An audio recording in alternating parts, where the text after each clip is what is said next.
Oke, assalamualaikum warahmatullahi wabarakatuh. Masih bersama saya di sini Sahrul yang akan membawakan learning journal ataupun sekilas materi tentang mata kuliah teknik produksi film yang didoseni oleh Pak Adi Kusuma. Dan pada kali ini materinya dijelaskan oleh kelompok 2 ya teman-teman. Langsung saja tanpa banyak basa-basi. Yang pertama, unsur-unsur film. Setiap unsur film yang dihasilkan seseorang tenaga kreatif hendaknya dilihat keterkaitannya dengan unsur-unsur film lainnya. Namun masing-masing unsur film memang bisa dinilai secara terpisah-pisah. Hal ini lazim dilakukan dalam penjurian di sebuah festival film. Misalnya Festival Film Indonesia yang antara lain menyediakan Piala Citra bagi unsur sutradara terbaik, penulisan skenario terbaik, aktor aktris terbaik. Demikian pula dengan festival film tingkat dunia seperti Film Academy Awards di Amerika Serikat yang setiap tahunnya membagikan piala Oscar. Nah, tadi kan unsur-unsur film tuh, sekarang unsur film ada 2. Yang pertama, naratif. Apa sih naratif itu teman-teman? Unsur naratif berhubungan dengan aspek cerita film. Setiap film atau fiksi tidak mungkin lepas dari unsur naratifnya. Nah, karena dalam cerita pasti memiliki unsur-unsur seperti tokoh, masalah, konflik, lokasi, dan waktu. Seluruh elemen tersebut membentuk unsur naratif yang saling berkesinambungan.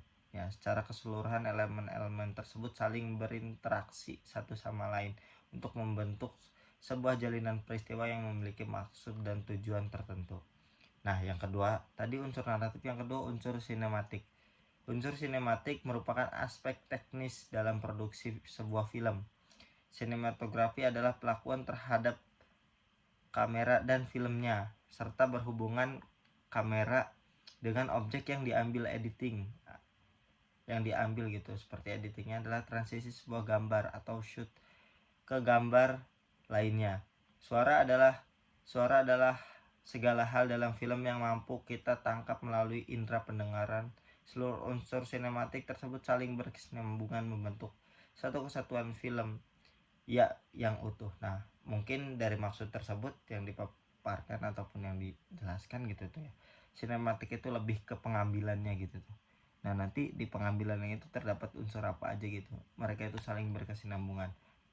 Terus divisi pembuatan film, banyak kan teman-teman divisi pasti gitu tuh pada masyarakat, terutama pada masyarakat sinema. Dalam hal ini adalah kru film. Tentu kru film adalah kru sutradara dan yang lain-lainnya pasti ada. Terdapat hierarki profesi yang dikategorikan oleh tahapan proses dalam pembuatan film atau sinema. Hierarki ini dapat memberikan struktur kinerja dan setidaknya mempermudah pendelegasian pekerjaan. Nah, yang pertama, direktur ya, juga disebut dengan sutradara. Nah, sutradara itu memiliki otoritas dan peran kunci dalam keseluruhan proses pembuatan filmnya. Terus yang kedua, produser. Produser itu lebih fokus mengorganisasikannya, mengendalikan segala hal yang berkaitan dengan dana produksi. Negosiator mempekerjakan kebutuhan personil dan pendistribusiannya. Eksekutif produser. Nah, beda tadi kan produser doang, sekarang eksekutif produser, yaitu sama halnya dengan investor yang mendanai produksi gitu tuh teman-teman. Kalau mungkin bahasa acara-acara kecil mah sponsor lah gitu tuh. Terus yang terakhir, line producer, memfasilitasi segala bentuk kebutuhan produksi, memastikan kebutuhan penjadwalan setiap harinya serta garis dalam depan dari aset produksi gitu tuh. Nah, pasti banyak banget gitu tuh. Mungkin itu yang ditulis oleh kelompok 2 hanya beberapa saja gitu, padahal masih banyak lagi gitu tuh. Terus yang ini selanjutnya divisi pembuatan film. Nah, tadi kan divisi pembuatan film, mungkin ini masih sangkut pautnya ya. Divisi pembuatan film yang pertama, produksi asisten produksi manajer, nggak jauh beda itu fungsinya. Unit manager, produksi koordinator, first assistant director, second assistant director, produksi accounting. Ini belum begitu komplit gitu tuh, tapi masih banyak gitu tuh. Pasti teman-teman bisa lah search di Google ataupun cari-cari tahu di yang lainnya gitu tuh ya. Terus selanjutnya itu mise en scene.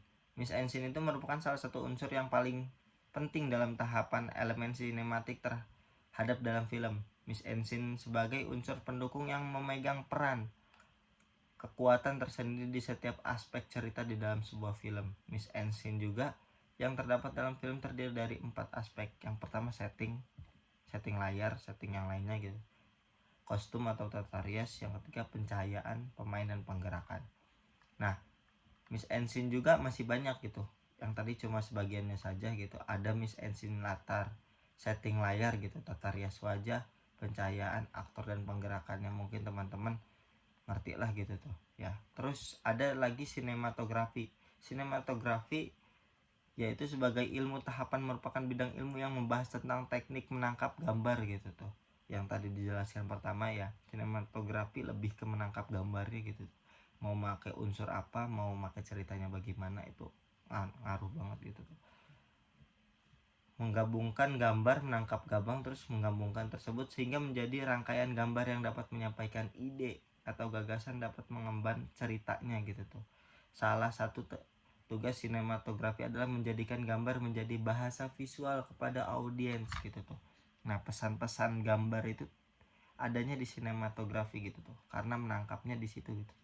Editing suara pasti penting banget gitu tuh, karena ketika suara kita sedang bahagia dan sedang marah ataupun sedang senang itu beda gitu. Terus editing dan suara gitu. Tentu ada praproduksi. Kalau praproduksi itu sebelum produksi ya, sebelum produksi, contohnya persiapan, terus nyari pendanaan, lokasi tempat segala macam. Pas produksi itu shoot, produksi, pasca produksi, setelahnya itu efeknya kepada. Nah, pada kelompok 2 ini mengangkat film tentang ayat-ayat cinta teman-teman ya, resensi film ayat-ayat cinta yang disutradarai oleh Guntur Suharjanto gitu. Produsernya Minoj Punjabi. Mungkin teman-teman udah nggak aneh lagi tentang Minoj Punjabi, emang produser atau sutradara terkenal itu tuh ya. Banyak sering di film-film bioskop dia memerani beberapa, bahkan banyak film gitu tuh. Nah, sedikitnya ulasan tentang ayat-ayat cinta ini sebenarnya banyak gitu tuh. Misalkan dicontohkan sosok seorang Fahri ini lelaki yang sangat sempurna gitu tuh. Tapi nyatanya teramat agak sulit gitu ketika kesempurnaan Fahri ini ada di dunia nyata, karena emang ya teman-teman namanya juga manusia gitu tuh, nggak ada yang sempurna melebihi penciptanya ya. Mungkin itu saja yang bisa saya sampaikan, kurang lebihnya mohon maaf. Wassalamualaikum warahmatullahi wabarakatuh.